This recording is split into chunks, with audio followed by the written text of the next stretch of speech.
I do this newsletter where I send newsletter every Monday to people, and I get different responses.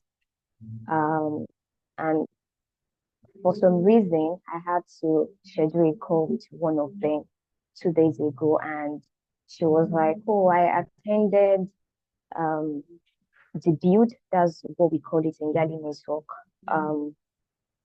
Um, last year, and that really helped her in knowing how to write CV, how to talk to people, and when other people need to work on their CV, and she's advising them, she looks like a pro, and they're like, "How do you know how to do this?" She leveraged on the free platform that she had used, so she didn't feel like, "Oh, it's free now. Let me just join when I want to." But all these things really help us to be a better version of ourselves. I would like to ask if Vinsola can help me share my screen, and then I'll go right into my topic. So um, that's all things on my slide. Let me put it like that. But there's some things I'll be saying that I would want us to take cognizance to. I've been invited to speak on time management, setting goals, things like that. But there's always a foundational thing that I tell people to do, and that is self-awareness. Self-awareness. Before you can build confidence, before you can manage your time, before you can be a better version of yourself, you even need to be self-aware. You need to know your strengths, your weakness, your threats. You need to know where you where you are flying. You need to know where you are crawling. You need to know where you need to know how to feed, things like that. This is just illustration, not like literally saying where you can fly, right? So you need to know where you stand, right? Do gap analysis. These are things that I can do confidently. And confidence comes through you doing things over and over. The first time you typed on Microsoft Word, it didn't come like in the speed of light. The first time you knew how to hit, you didn't hit perfectly. If you did that, I'm sure that your parents would probably like ask, "What kind of child is this?" Right? So you um need to be self-aware, do your gap analysis so that you know where to build, right?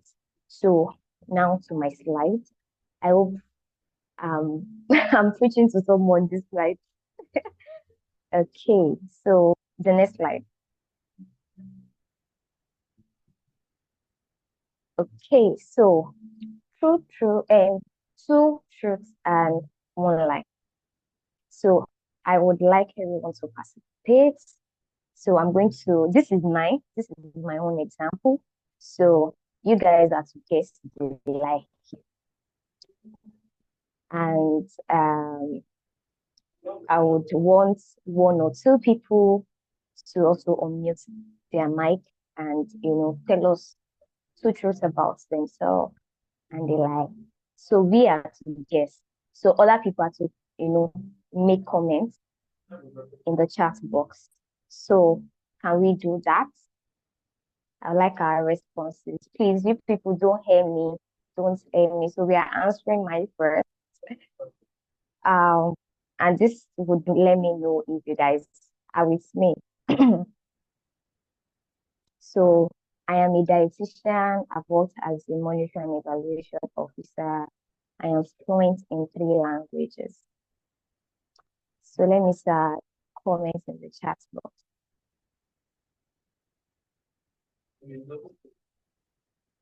Please let's be fast about it so that we can move. No response. Let me rest my back. I'm waiting for response.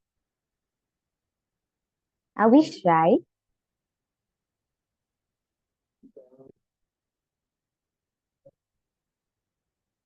Or is it my network? Please confirm that you can hear me. Yeah, we can. Are you people just decided to hear me? Yeah, I have time very well. So what's the lie? What's the Yes, lie? we can. Okay, thank you so much. Okay, someone just sent this on the chat box. The person said, I am a lecturer, I am a farmer, and I am a director of sports in my organization. So please let's guess his lie as much as we are trying to guess the one that is lie.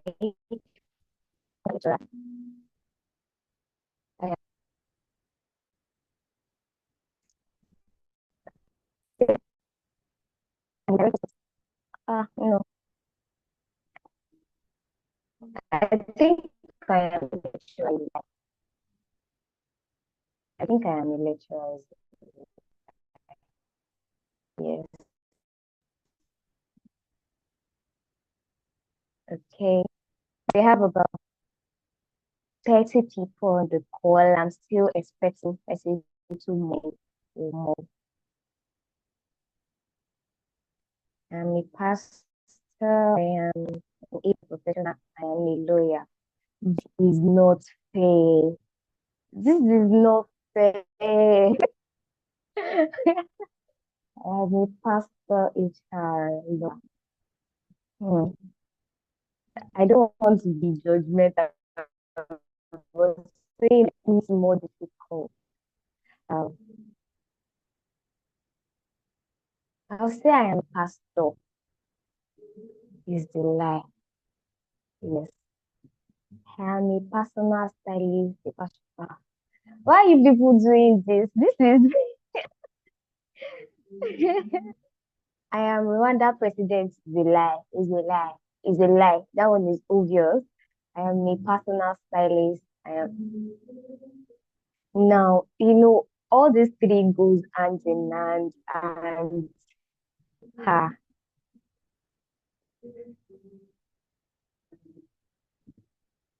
Okay.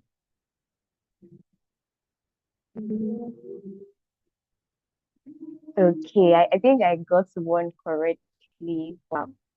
I'm proud of myself because that was really tricky. Okay, so basically let's move to the next slide. Thank you for participating. I think I got one, so I deserve my clap. Yes, I got it. Thank you, Miss Omiri. Thank you. Okay, I'm not playing in three languages. I'm struggling with the two. Okay. So in the next slide, thank you for participating. Okay, so an elevator pitch. Now, I said that being self-aware makes it easy to do most of the things that you want to do, right? And elevator pitch is, you know, you want to hold the bull by the horn. By the time you tell me your elevator pitch, I want to look at you like, I need you in my company, or I need you as a consultant, or my marketing team needs you, right? You are brief, persuasive speech that can be delivered in time take to ride at the elevator. And it's, elevator ride, I think there is a elevator ride of 5 minutes. When it is there with if we are taking the elevator 5 minutes, right? So within that speed of data shuttle that you have, let's say cost two 2 minutes, right? So if I tap you, or this common saying that goes that if you meet Elon Musk Tinubu in an elevator, say that would like interested in you or what you do, right? And we actually also use elevator pitch in competitions, hackathons, um, business pitch, um, during summits. Maybe you need to. Okay, please confirm that you can hear me now.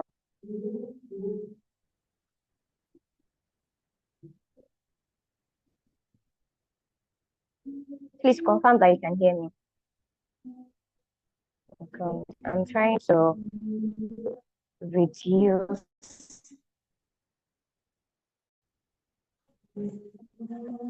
Please confirm that you can hear me now so that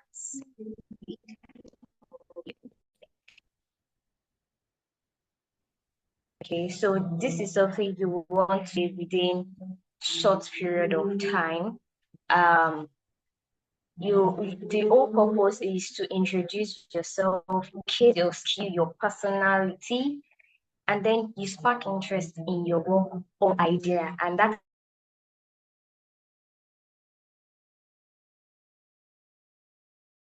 yourself a lot. You can use it to if you have this brilliant idea.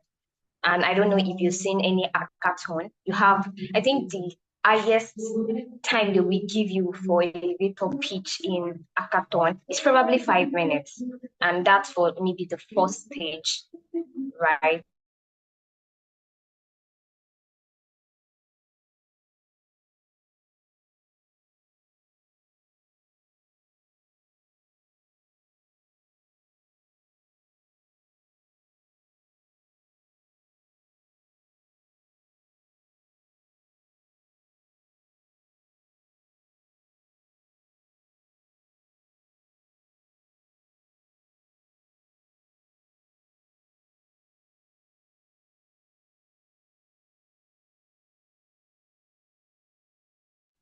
Okay, I'm sorry about that. My network kicked me out. I hope we can hear me. Let me get my other phone on standby. Okay, please let's go to the next slide. Let me make it as fast as possible. So why do you need an elevator speech? And sometimes when you go for interview, they say, let us meet you. I think that's most likely the first question, right? Maybe if they give you some compliments, the next question is, let's meet you. So you should always have that speech ready. And depending on maybe the job you want to get, your elevator pitch cannot be the same thing. So if you are, let's say, applying for digital marketing, I don't think you use the same elevator pitch as on that. Or if you are applying for, let's say, product management, you can bring in some of the skill sets there, but it cannot be the same pitch, right? So why do you actually need an elevator speech? So the first thing is you make a great first impression, and then you stand out in a competitive job market. When you write your cover letter, right, you want to put your best foot forward. When I read your cover letter, I should be interested in what you are, what your skill set are, or what you have to offer the organization, right? So,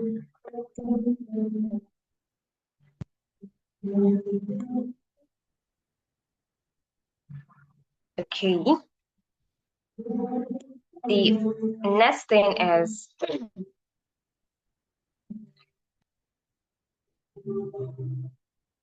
give me a minute. The third thing is to build confidence in your ability.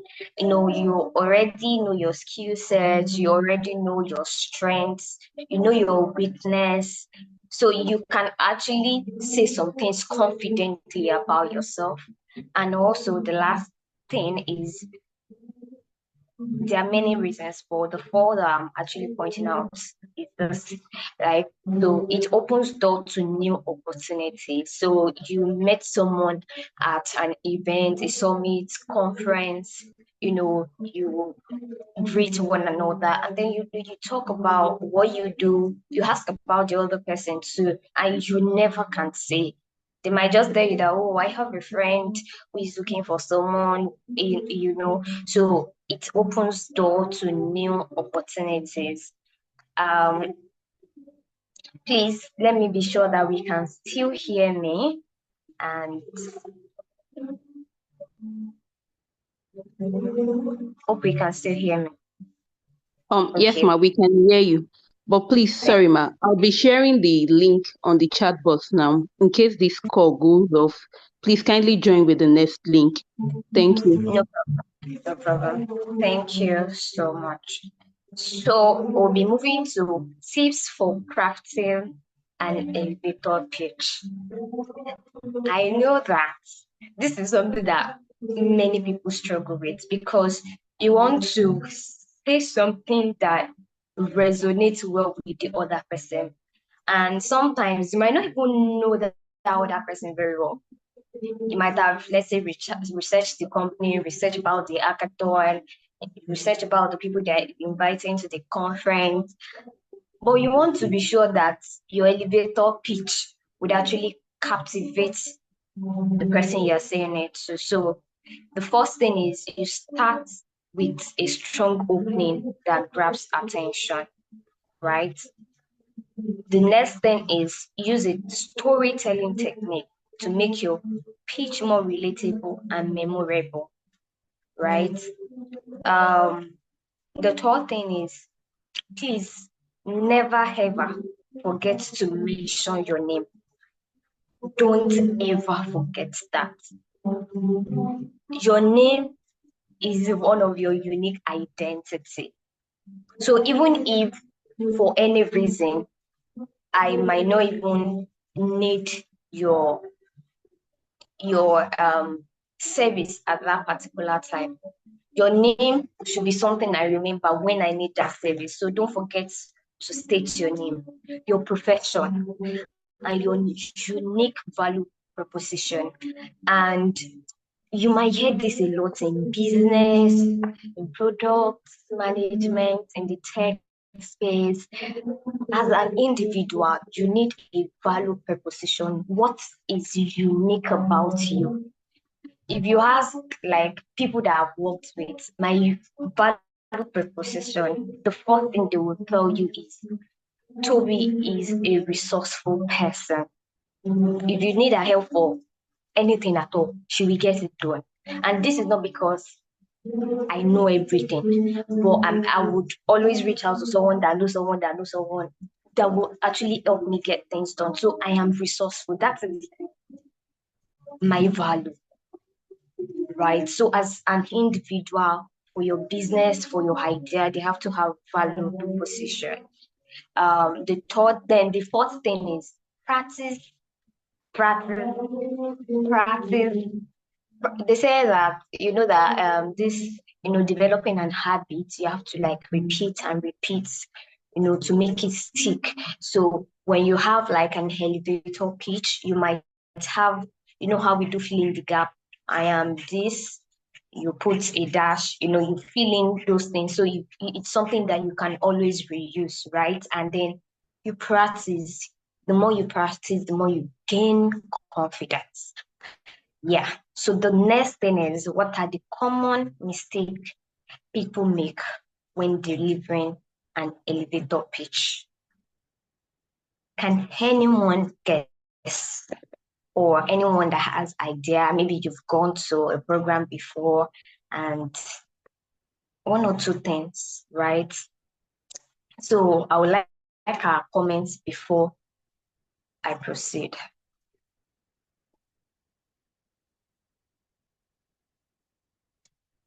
I would like our opinion, our comments. Please don't hear me. Please don't hear me. What are the things that you feel like they are common mistakes? Lack of confidence. Yeah. Very well. Because they're not even sure of their own skill set. And some people feel like it is impromptu. So it comes like, So let me even also don't let me say embarrass myself, but the first time I gave an elevator pitch, God, I still recall in my head sometimes like, Toby, you did this thing, like how? And that is when I was starting out, right? I've never done it before. I've never seen anyone that has done it before, right? So I already did the slide, it's this Coca-Cola